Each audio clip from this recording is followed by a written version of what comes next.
La mer est une force que nous développons chaque jour. Banque Populaire Grand Ouest et sa marque Crédit Maritime vous présentent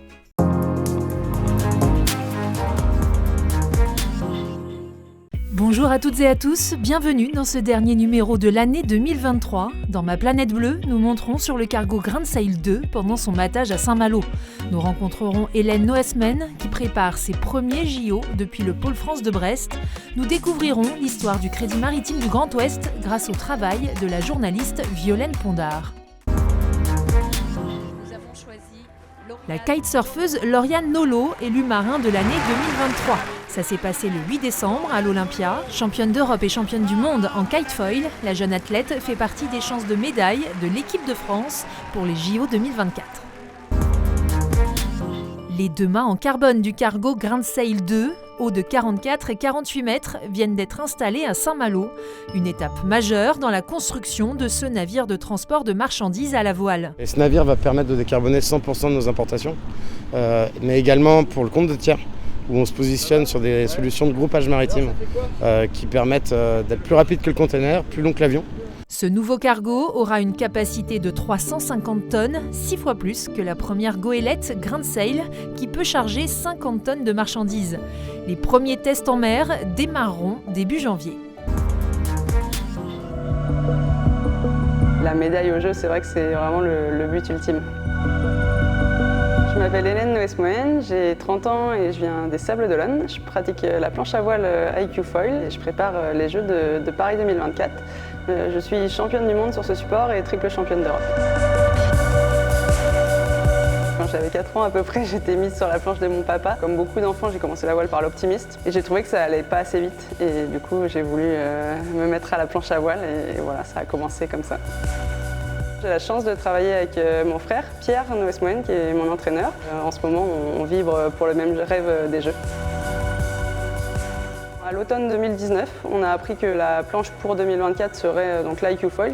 J'ai vécu ça comme une opportunité d'apprendre plein de nouvelles choses et voilà, ça m'a motivé encore plus pour les Jeux en France. On passe tous les étés la période des Jeux à Marseille. C'est vraiment un avantage pour nous de pouvoir s'entraîner sur le plan d'eau des Jeux. Et puis en plus, comme dans tous les sports, on ressent vraiment l'émulation nationale là à l'approche des Jeux. Donc ça, c'est aussi que du bonus. Les Jeux de Paris, déjà, c'est une chance unique parce que ça va arriver une fois dans une vie.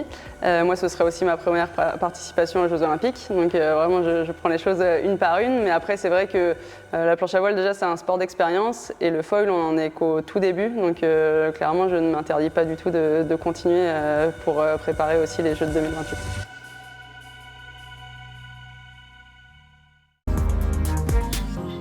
À présent, découvrez une histoire centenaire jalonnée de multiples tempêtes et de belles aventures, racontées par la journaliste Violaine Pondard dans l'ouvrage Le Crédit Maritime Grand Ouest, l'histoire de la Banque Bleue. C'est de plonger dans l'histoire de cette fameuse crise de la sardine en 1902 qui est vraiment le déclencheur de ce pourquoi la banque existe. Et puis ensuite, parcourir cette histoire tout au fil du siècle jusqu'à aujourd'hui et jusqu'à l'ouverture vers demain. Qu'est-ce que la banque veut construire pour demain? Et en fait, c'est ça qui est hyper intéressant. Il y a à la fois la recherche d'archives, beaucoup de lectures sur ce qui a pu être produit au début du siècle, en tout cas des études et des enquêtes qui ont été faites sur l'histoire de la banque à ses débuts. Et puis à partir des années 50-60, j'ai des témoignages de pêcheurs, d'ostréiculteurs, de gens qui ont connu la marine telle qu'elle l'était après la guerre. Et puis des témoignages encore dans les années 70, 80, 90 et encore aujourd'hui de tous ces métiers qui ont évolué aussi au fil du siècle.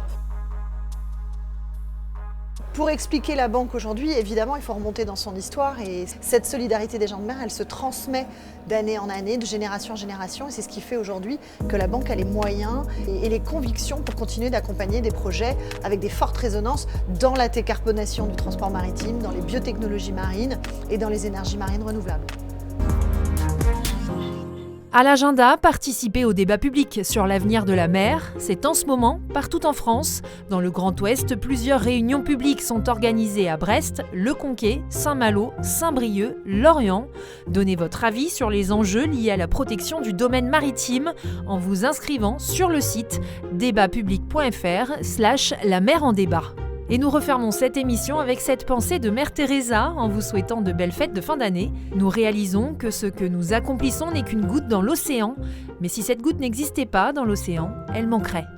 Bon vent à tous!